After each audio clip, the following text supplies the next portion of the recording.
Davies. I'm an economic research fellow at Nesta, the UK innovation charity, although it's perhaps also slightly relevant for purposes of this talk that I did in the past work for English Heritage. And Nesta's interested in lots of things, but one of the things it's particularly enthusiastic about is crowdfunding.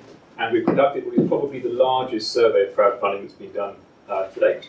And I'll share some of the lessons from that with you, mostly about donation-based crowdfunding, and then also some reflections about the applicability of crowdfunding in the heritage sector. Although that's more a reflection rather than based on survey data, if you see what I mean. So I think one of the things to say about crowdfunding is that it's growing very fast.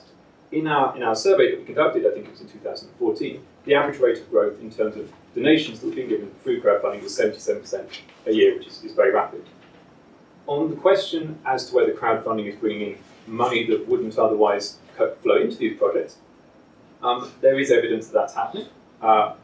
In terms of the survey, people that raised money through this means thought around 2/3 of them thought this is money they would not have received but for the crowdfunding initiative. Whether that's true or not, but they thought that was the case.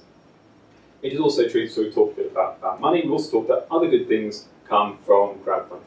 And one of the things that's come from our research work at Nesta in terms of the survey was that organisations that engaged in crowdfunding also had an increase in volunteering as a result. So around, I think it was about a third of organisations felt they had an increase in volunteering as a result of participating in these projects. The question that I think we've touched on quite a few times during the day is how people find out about these projects in the first place. And something that came out of the survey work that we did at Nesta was that social media was very important. It was a very important part of that. I think it was around 2/3 of people that had donated to a crowdfunding project. Where they first heard about a crowdfunding project was through social media.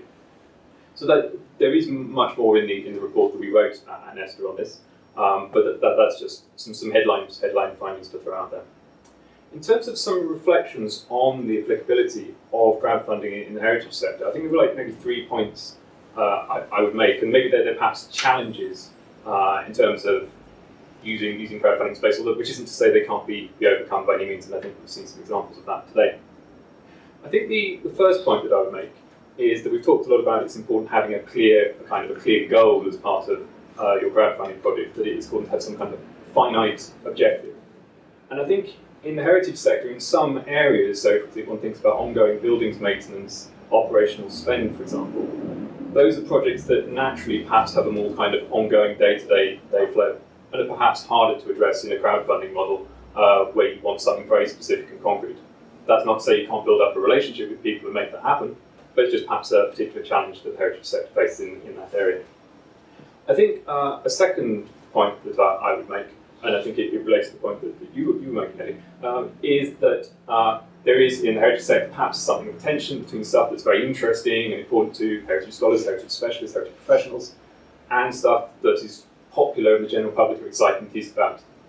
And if you like, one of the challenges is bridging that gap and finding the sweet spot where those two come together in order to get certain kinds of projects that are perhaps less immediately obviously a popular appeal funded. So I think that's a potential challenge in the space. And I think the third point I would make, and this is almost like an equality of access discussion which relates to the question of public funding, is that people who have the skills to pull off successful crowdfunding projects are not necessarily everybody. There are people often with very good digital skills, there are people often very well networked, there are people who can draw upon kind of powerful brands to help them in their cause. And that's not everybody, I think that's fair to say. And that means that perhaps there are certain kind of areas or groups of people who will find it harder to make these kinds of schemes work for them. I think that does have some implications in terms of the crowdfunding being seen as a substitute for public funds, because the three areas that I've talked about, to some extent, they're ones that perhaps would be more naturally funded in certain areas through public funds. But yeah, so those are the points I have to make. Thank you very much, John. That was very useful to hear about the research.